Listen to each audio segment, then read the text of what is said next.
موسیٰ علیہ السلام بنی اسرائیل کے رشد و ہدایت میں مصروف تھے کہ اجل کو لبیک کہنے کا وقت آ گیا۔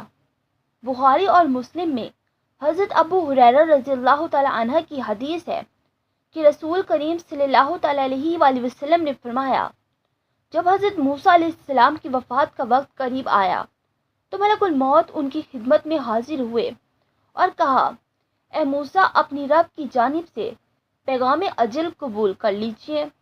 حضرت موسیٰ علیہ السلام نے ملک الموت سے فرمایا، اے ملک الموت، تم میری روح کیسے قبض کرو گے؟ ملک الموت نے کہا، اے موسیٰ، میں آپ کی روح آپ کے پاؤں کے ذریعے نکالوں گا۔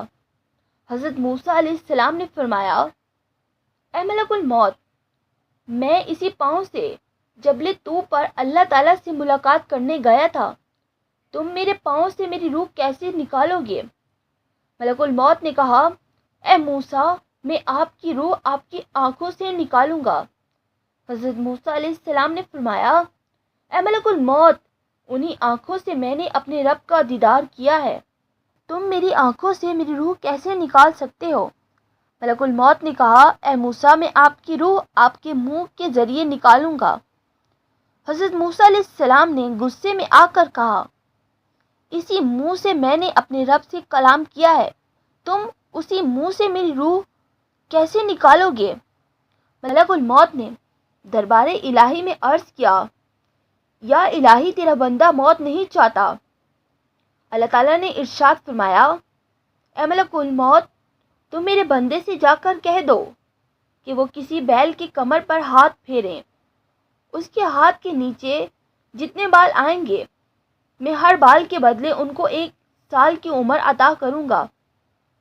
ملک الموت اللہ کا حکم لے کر حضرت موسیٰ علیہ السلام کی خدمت میں حاضر ہوئے اور کہا، اے موسیٰ، اللہ پاک یہ فرماتا ہے کہ تم کسی بیل کی کمر پر ہاتھ پھیرو، جتنے بال آپ کے ہاتھ کے نیچے آئیں گے اللہ تعالیٰ آپ کو ہر بال کے بدلے 1 سال کی عمر عطا فرمائے گا۔ یہ سن کر موسیٰ علیہ السلام نے کہا، تو اس کے بعد کیا ہوگا؟ ملک الموت نے کہا، اے موسیٰ، آخر موت آ کر ہی رہے گی۔ یہ سن کر حضرت موسیٰ علیہ السلام نے درد بھرے لہجے میں کہا، اگر پھر بھی موت آنی ہے تو پھر موت آج ہی کی۔ حضرت موسیٰ علیہ السلام کسی حاجت کے لیے گھر سے باہر نکلے، راستے میں دیکھا تو فرشتوں کی ایک جماعت جو انسانی شکل میں آئی ہوئی تھی وہ ایک قبر کھود رہی تھی۔ جب حضرت موسیٰ علیہ السلام ان کے پاس پہنچے تو دیکھا کہ وہ لوگ قبر کھود رہے تھے۔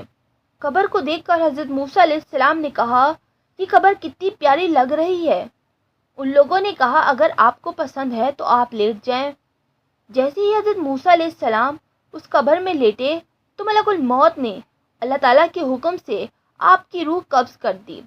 نبی کریم صلی اللہ تعالی علیہ وآلہ وسلم کا ارشاد پاک ہے، اگر میں اس جگہ پر ہوتا تو میں تم لوگوں کو حضرت موسیٰ علیہ السلام کی قبر کی نشاندہی کرواتا۔ وہ سرخ قلعے کے قریب اس جگہ دفن ہے جس کو زمن مقدس کہتے ہیں، اور اریام سرخ کے قریب ایک قبر ہے جس کو حضرت موسیٰ علیہ السلام کی قبر کہا جاتا ہے۔ دوسری تاریخی اقوال کے مقابلے میں یہ قول صحیح ہے، اس لیے کہ میدان طیٰ کے سب سے زیادہ قریب وادی مقدس کا علاقہ اریا کی بستی ہے، اور اسی جگہ وہ سرخ ٹیلہ واقع ہے جس کا ذکر حدیث میں آیا ہے۔ حضرت موسیٰ علیہ السلام کی قبر کے ساتھ کنواں بنا ہوا ہے جن سے ان کی قبر کی نشاندہی ہوتی ہے۔ محترم ناظرین، اگر آپ کو ہماری ویڈیو اچھی لگی تو ویڈیو کو شیئر اور چینل کو ضرور سبسکرائب کریں۔